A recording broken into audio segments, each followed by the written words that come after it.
Welcome back to another episode of Beyond the Czech Service Industry Podcast. I am Reyshan Parker, and if you haven't yet, please go watch my television series about chef-owned and operated restaurants, Beyond the Czech, now streaming on Amazon Prime and Tubi TV, Fox's Tubi TV. It's free TV.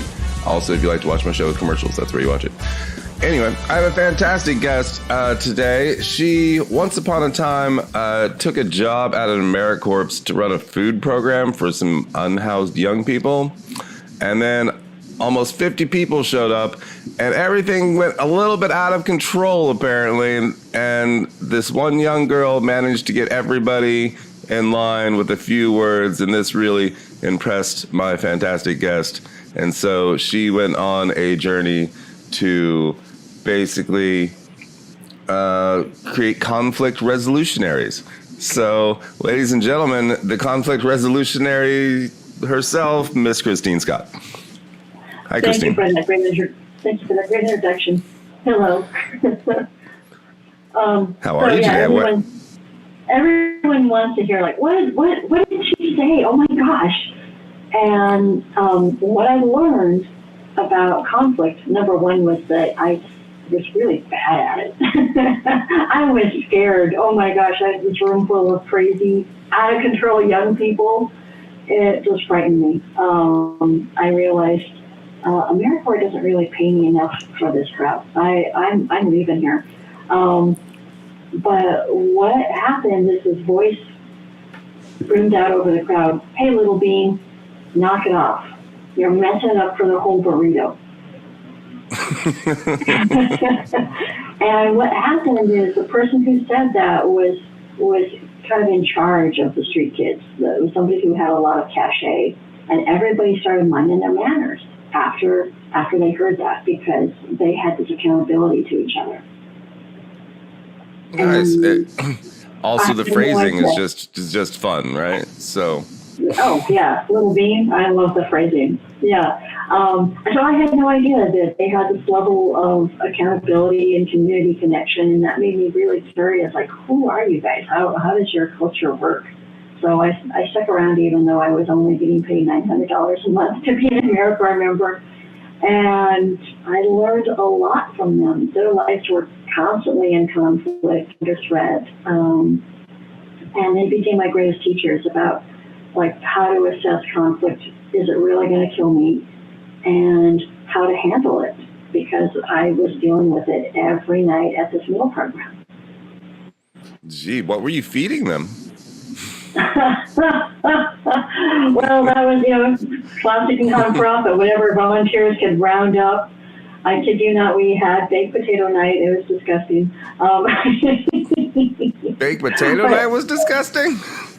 No. It was. How do you ruin the baked potato?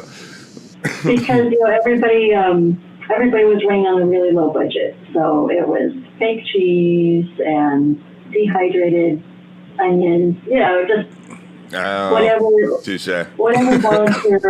whatever volunteers and church groups could afford and show up with is what was for dinner that night. And so the food wasn't always great. I have some exceptions of really great food teams, but well, that explains all the conflict resolution needs. Yeah. I jest. You jest. I learned so much from these young people, and also we upped the food over my time there. I have to give ourselves some credit. We started, like, saying, oh, you know what? We're gonna do more than baked potatoes. Well, that's good. Improvements all around. But it became my gift, because I converted myself from somebody who was afraid of conflict to somebody who actually, like, figured it out, and then went on to train volunteers how to handle conflict when fights broke out. I later ran a shelter for 10 years, and we had conflict all the time. We were in the state's largest shelter for unhoused young people, so that's 45 young people, again, in a church basement, being so-called supervised by about 12 volunteers, because I didn't have enough money for staff, not many staff. So it was my job to train volunteers how to handle fights and conflict with people who were basically the same age as they were, because my volunteers were college students. So that was the beginning of me converting what I had learned from street youth and starting to train other people of how to navigate things when they got ugly. So how do we navigate things when they get ugly? Well, the first goal is to de-escalate yourself. Right? De-escalate yourself. Yep, we all have a pretty big reaction to conflict. And there's some great biological reasons for that, but what a lot of people don't understand is your life doesn't have to be threatened for you to have a big emotional or biological response to conflict.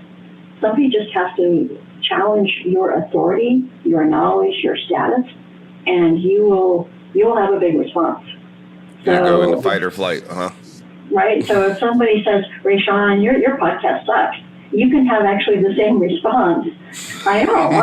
You can actually have the same response to that as if they have a knife to your throat. Like your body feels the same adrenaline, the same cortisol, all of that stuff is going to happen the same for you. So what I've learned is like we have to learn how to untangle our own like reaction kind of response and turn that into more of a response. Like, okay, we have this pause where we get to tell our bodies whether or not we're in charge of the situation.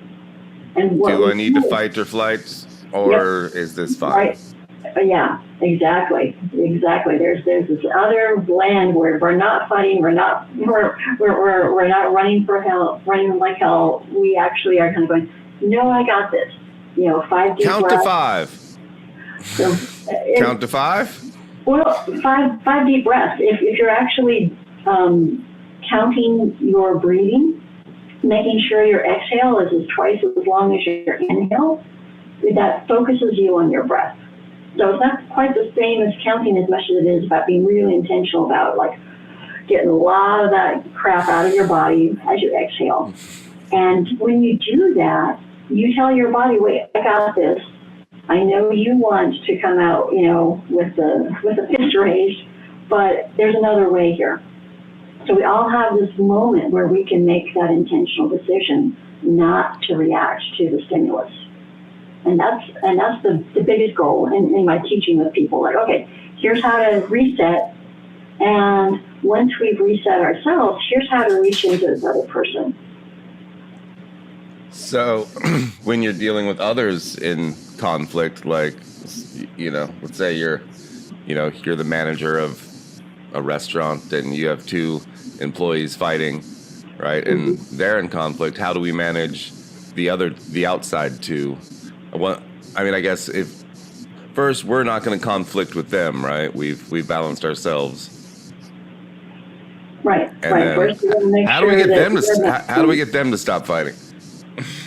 Well, if I'm going to break it down. First, if it's just me and another person, I'm obviously not going to add any fuel to the fire, right? I'm going to like be that calm presence, that curious, open to questions. Like, hey, tell me what's going on. Normally you're like this. Right now you're kind of like that. Like I've never seen you like this, or I'm really worried about you. What's going on? What do you need right now? Like those types of questions get people out of like the kind of mode, right? So you can do now you that care about them. You're showing you care. You're showing that you're curious, that you're engaged. You want to do whatever they need, right? Those are questions that draw people out. If you're the one who is showing up to a scene where 2 people are fighting, obviously you're going to ask them to step away from each other, right? I need you guys to take a break from each other. I'd like to talk to you individually, find out what's going on here, but I can't do that with you both hearing each other because these are private conversations. And you're just going to lean in, and they're going to say, "Oh, well, right." They're going to give you an earful, and you want to make sure that earful is not within earshot of the other person, or even within eyeshot of the other person, because then you're in a triangle. This does not work in a triangle, right? You got to get them separated, and you got to make them Mexican standoff. Yep, you got to make them believe you're on their side, that you're really curious about what went wrong here, and that you want to help them get down to the bottom of it. And you understand that the first probably 20 seconds of them venting is not something that's actionable. It's just them venting. Human emotion, is like that. We just have to purge it. It's just energy. Just imagine you're not even speaking. I'm married. I know. Yeah. Okay. You get that. You get like you just got to take the top off of that emotion, dig into what's underneath it. What's typically underneath it is we feel misunderstood, we feel unvalued, and we feel like disrespected somehow, some threat to our status or our standing.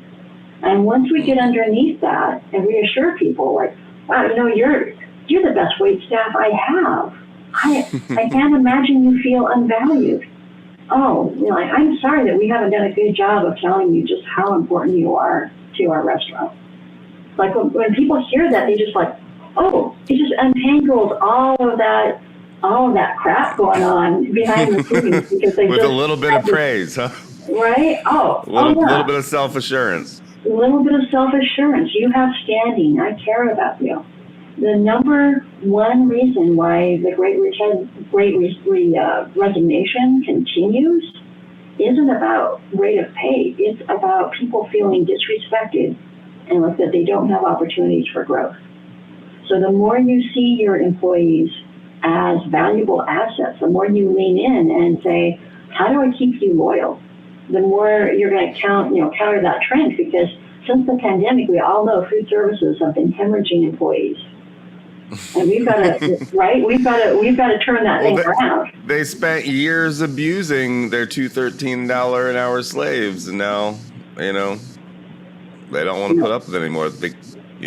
And now with inflation, right? Like, my God, to be just a cook in a kitchen that was, making like $10 an hour before, that now maybe they can be paid $15 an hour now, and then, which is no more because inflation happened, right? So now everyone wanted the minimum wage raised to $15 an hour, and we're like, which still doesn't equate to the profit. It should really be like 20 to keep up with its original base.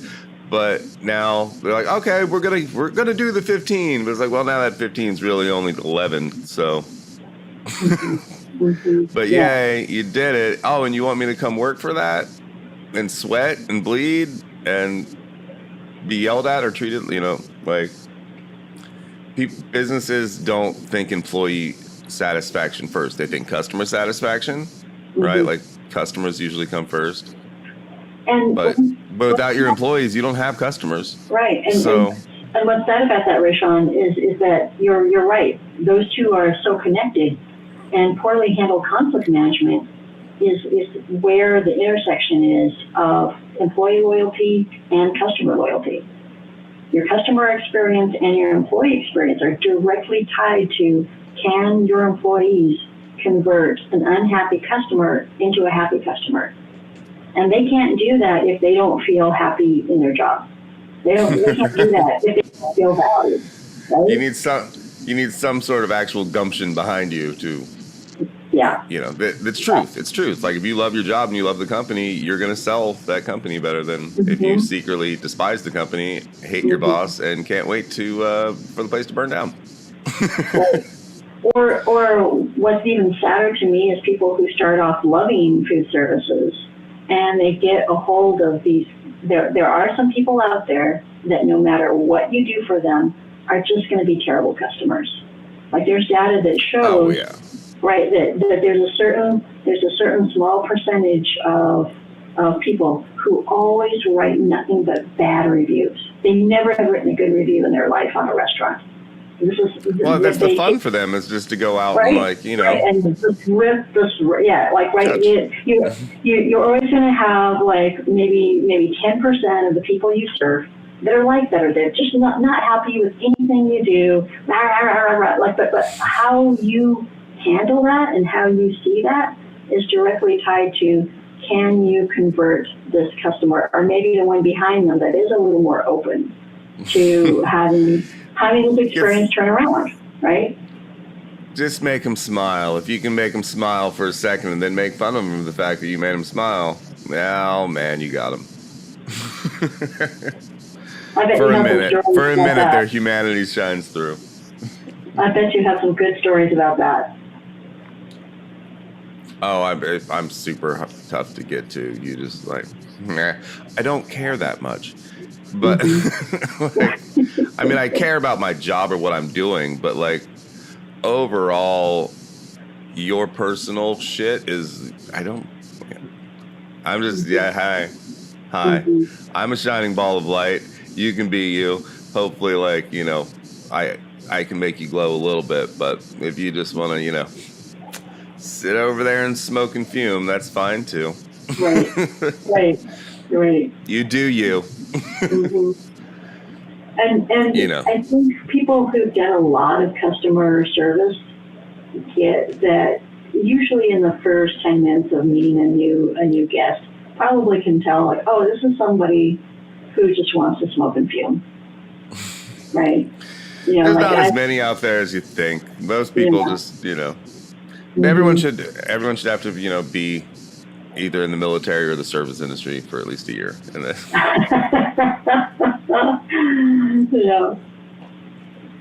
much more understanding.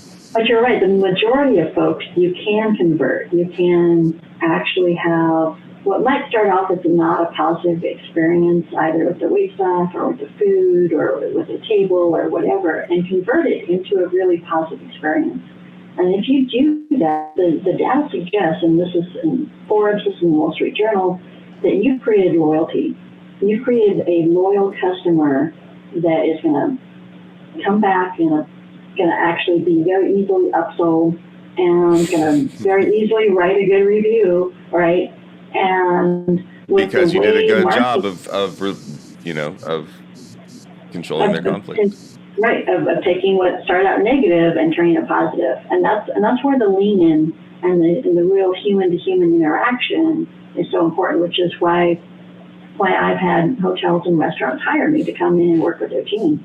Because if I look at this person who's all grumpy and just say, oh, well, this customer doesn't like me, I'm just going to be very perfunctory, keep it professional, but not lean in because they're already, the mind is made up, then that's a missed opportunity.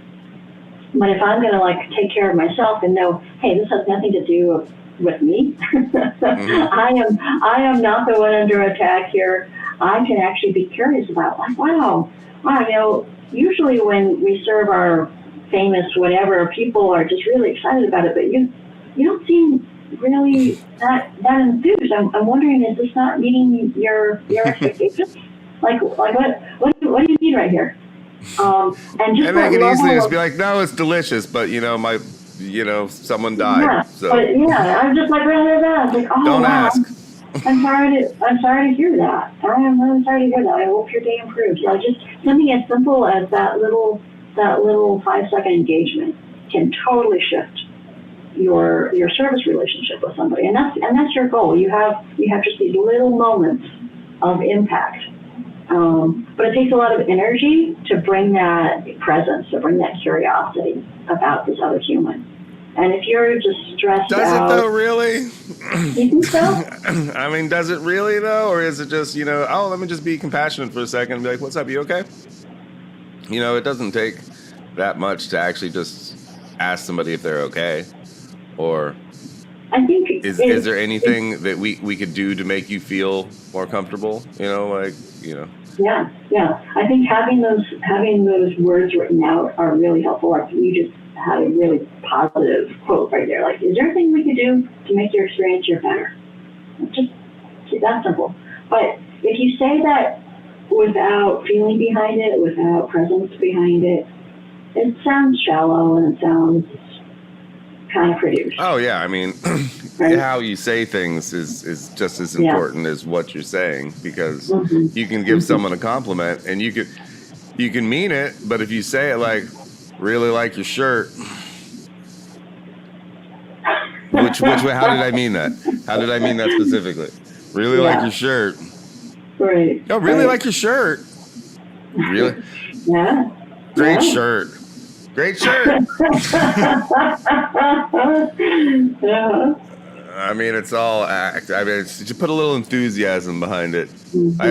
Someone told me a story the other day that they were waiting on something. They were being serious, but they literally were like, it was their birthday, and it was like, He's like, oh, it's your birthday? Well, happy birthday to you. but but he meant like happy birthday to you, right? But the way that just like it came out of the mouth sounded like happy birthday to you. Right? But totally unintentional. It was just, like you're moving, you're thinking, oh, happy birthday to you. But so depending on how the other person took it, I don't know, but they felt bad about it for a couple days. Like, I didn't mean to say it like that. It just came out. Yeah. But, so connotation and fluctuation and count. For sure. And I do think that takes energy. It takes some intention around how I manage my own emotions, and if I believe that reaching into being present with this other human is worthwhile or not. And what the research shows is that we are inherently kind. We're born and created to be kind. That's how we see ourselves, how we navigate the world. But stuff happens, and we lose our kindness. We start feeling more guarded, more defensive, more like, oh, humans are out to get us. And I encourage people to imagine that kindness is just in there, and every place that it's hard for you to be kind is probably a place that you've had some type of wound or some type of unfortunate thing called life that has hit you hard, right? And the thing about conflict management is it shows you where your wounds are. It shows the things that scare you or the things that make you really irate and really over the top aggressive are the things that haven't been handled well in your past. And so you can listen to those and say, gee, why is it that when somebody taller than me screams at me, I have this reaction? And that seems really stupid to do, but guess what? A lot of that was related to when you were a kid and you might not have been parented in a really graceful way. And wow, you get to go back. Than you, very Freudian. Very Freudian. And there, all of that crap is stored in our bodies. We carry it around and we take it out on each other, right? It's like, okay, here's my armor, me, your armor, and guess where that's going to go? It's not going to end well because we're acting out a script from before we even met each other. See, the only thing that actually makes me mad, and it takes a lot to make me mad or to be in conflict, I guess. It's stupidity.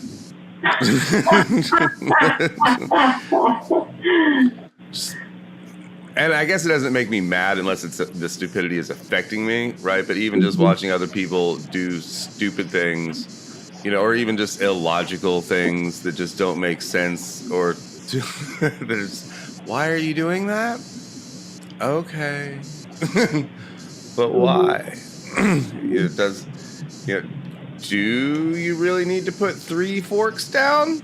Because I feel like that doesn't make any sense, does it? Have you ever been at a place that put 3 forks down?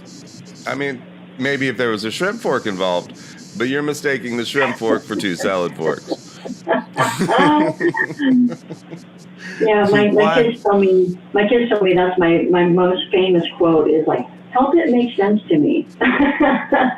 Help it make sense to me. Oh yeah, I say that a lot. But why? You need another handbag, but you already have 4. Can this handbag carry things that the other handbags can't? No? I think we're getting back into your husband territory there. Just curious. Just curious.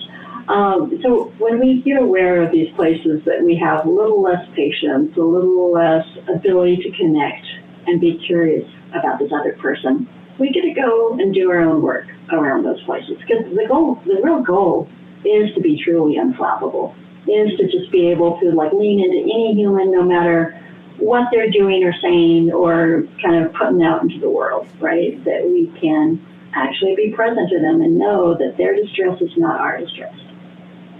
That's a lot of people, because we're empathetic people, and a lot of human beings forget that, you don't have to take on their burden, right? Their attitude doesn't have to affect you. You can be above all of that and just maintain your own thing, and I don't know if it's specifically like ADHD people, but they have everything is their fault, even when you're like, whoa, man, no, stop apologizing. The sorry people, the people are always saying they're sorry. Like, what are you sorry for? You haven't done anything wrong here, but, I thought you were mad. Well, I am mad, but not at you, right? Like we're mad at the situation. But like, that's not really your fault. And people need to sometimes understand that the outside world is not necessarily always about you. And that if you can, you're right, just, let the wind blow past you instead of becoming part of it, because it might have been a stinky wind and you want no part of it. Right. One thing that I train people is human emotion at its most extreme is very hard to hold on to for more than 20 seconds. So, like any emotion? Any emotion. When it's really... But what if I just want to cry for like 5 minutes? Does that take a lot of work? But did I have to work at that then? I've cried for more than 5 minutes, but the first like intense part of my grief that doesn't last that long. The first most intense part of my grief or the most intense part of my rage is very hard to maintain that energy because it just zaps you. It takes it out of you.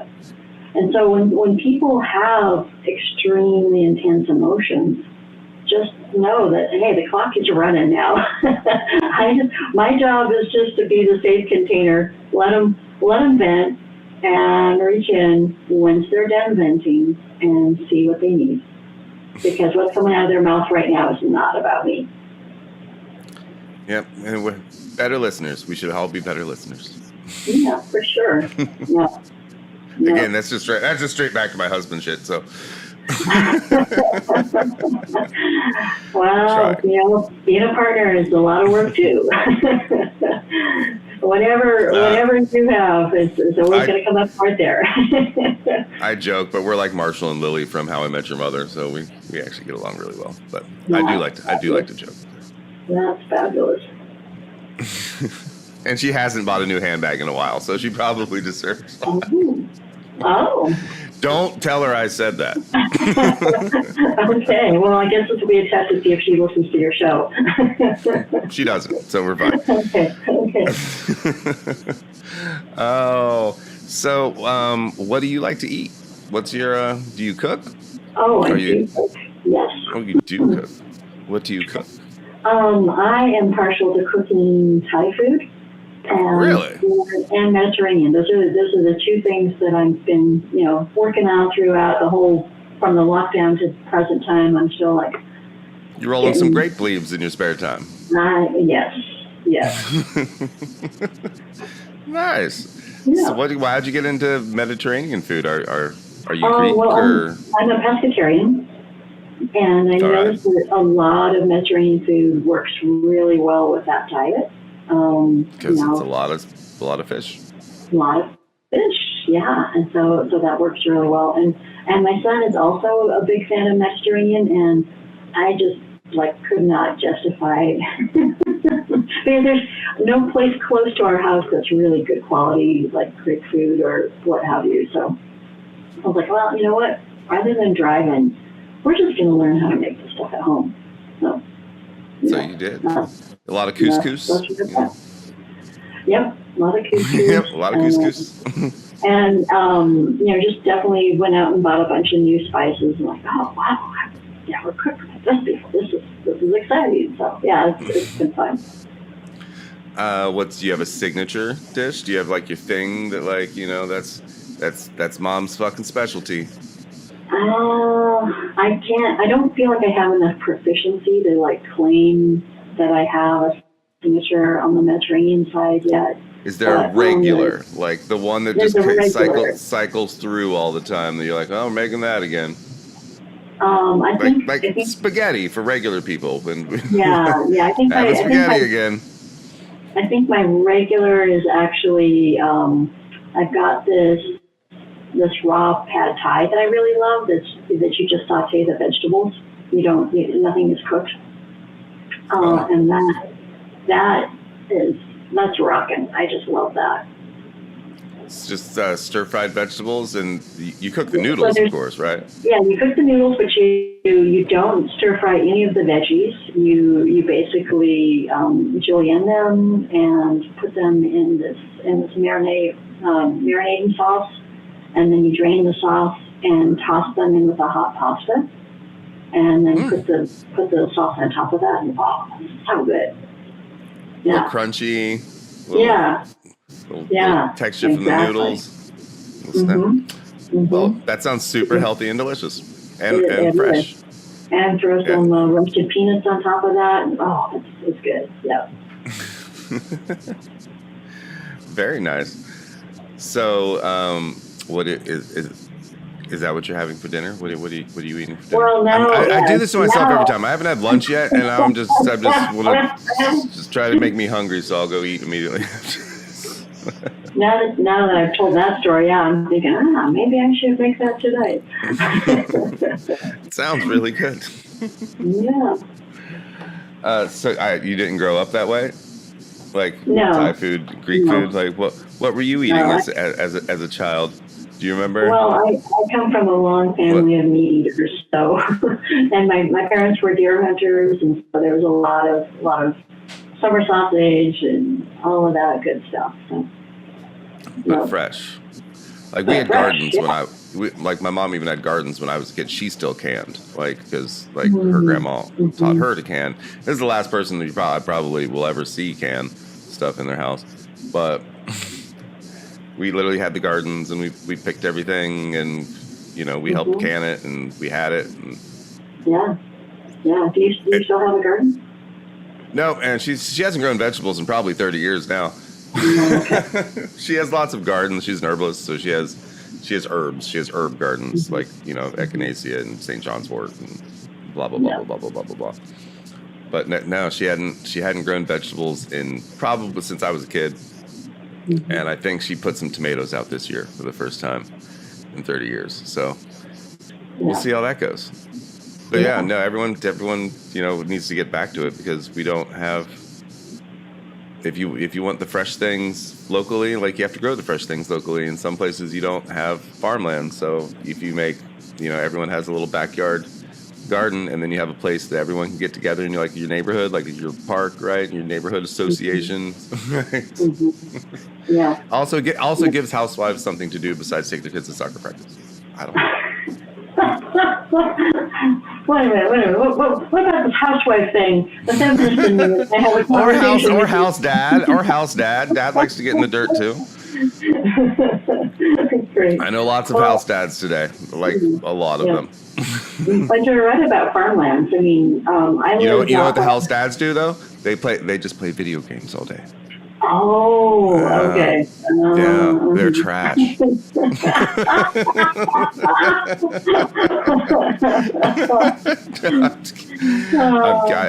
just kidding. Yeah. This is your show. You get to have fun. I love that.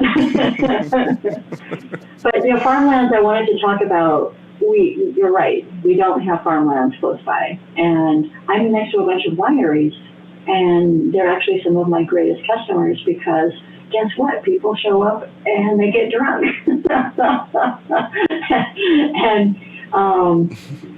And it's so funny because, there's all these wineries that don't have vineyards other than kind of like the for show vineyards, but it's still a destination. People still go out there and they try out these great wines and they overindulge. Try not to get into conflict with each other on the way back home. Well, they do. Yeah, I've heard stories about what happens with drunk patrons, and no matter how high end your winery is, you still get drunk patrons. Well, that's the point, right? Yeah. That's the job of the wine, anyway. Where are you? I am in Seattle. Actually, you're in Seattle? North end of Seattle, Washington. Yeah. I knew that. Hence, everyone, if you want to get in touch with Kristine, you can go to SeattleConflictResolution.com because she's in Seattle and she does conflict resolution. And if you have .com, that's where you can find it. Thank you. Thank you for that plug. I really appreciate it. And you don't have to be in Seattle for me to work with you. I do a lot of live webinars where I work with whole teams and help them with whatever situations that they're dealing with, including writing a script specific to your business or specific to your customers. Because what I learned with the wineries is baby boomers who are drunk need slightly different types of interventions than millennials who are drunk. Very curious about this. What is the difference between a drunk boomer and a drunk millennial?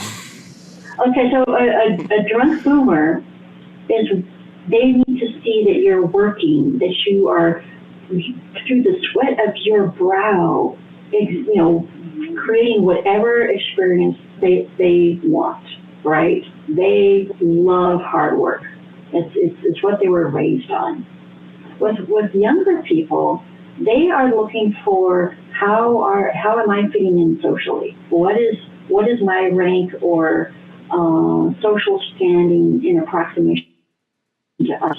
So they want some deference, but they don't want it to be slimy and kind of butt kissy, right? So there's two different cultures going on, but with drunk people, the rules are the same. You simplify your language and you get more emotive because their language processing center has kind slowed. of checked out. I've bartended for years and years and years, so I'm well aware of how to deal with drunk people. Yeah. What about my generation? What about Generation X? How do we get us under control? Because we're nuts. I don't have any really sound advice there. Maybe it's my blind spot because I'm kind of a part of it. we were the 90s, the grunge, fuck you, we don't do what you tell, we won't do what you tell us generation. Right, yeah. I guess that's one of my other things that I'll get slightly that rush of for a second, about is I don't like being told. Yeah, I don't like being told what to do. I'm doing nothing wrong. Do not tell me what to do. One of the ways I handle that is, the folks that most of us don't like being told what to do, is I remind people everybody has options. And when you say, hey, here are your options, for example, at the winery, they got a woman who's letting her kids run around. Okay, not an appropriate choice for a winery. So rather than saying, oh, you can't do that here, what you do say is, wow, I know a great place for kids with a lot of energy. It's just this park that's, 2 blocks from here. Doesn't come off directly condescending, but you're getting your point across. Exactly. So those anti-authoritarians in all of us get to hear what our choices are without it feeling like somebody else is telling us what to do. Also, the way you say that matters very much too. Yes, for sure. Excuse me, I know a great park. Oh my God, your kid's adorable. Oh, have you ever been over to the park? Oh, it's just great. Yeah, it's so it's great. All acting. So much energy. Oh, such great kids. Yeah, I know a good spot for that. I take my kids. I have no kids, but I take them over there all the time. Yeah. If I had kids, I wouldn't be at this winery right now. That's what's